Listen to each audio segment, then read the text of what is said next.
దేవుని వాక్శక్తి యోగ గ్రంథం 1వ అధ్యాయం 8వ వచనం. అందుకు యెహోవా, నీవు నా సేవకుడైన యోబు సంగతి ఆలోచించితివా? అతడు యథార్థవంతుడును న్యాయవంతుడునై దేవుని యందు భయభక్తులు కలిగి చెడుతనమును విసర్జించిన వాడు. భూమి మీద అతను వంటి వాడు ఎవడు లేడు. ఈ స్టేట్మెంట్ డైరెక్ట్గా దేవుడండి, మనుషులు కాదు. యోబు తన జీవితంలో యథార్థతను వదలలేదు. యోబు జీవితాన్ని మనం చూసినట్లయితే అసలు ఆయన జీవితం అంతా యథార్థత.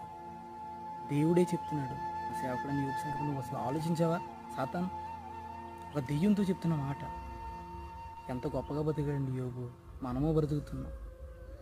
మనకి శిక్ష ఉందని తెలిసినా కూడా మనం ఇంకా ఈ లోకంలోనే బ్రతుకుతున్నాం. మనం దేవుని కోసం బ్రతకాలండి.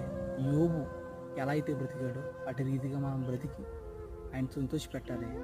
అలాంటి స్టేట్మెంట్ మనం కూడా పొందుకోవాలి. దేవుడి చిన్న కొద్ది మాటలు దేవుడు దీవించు.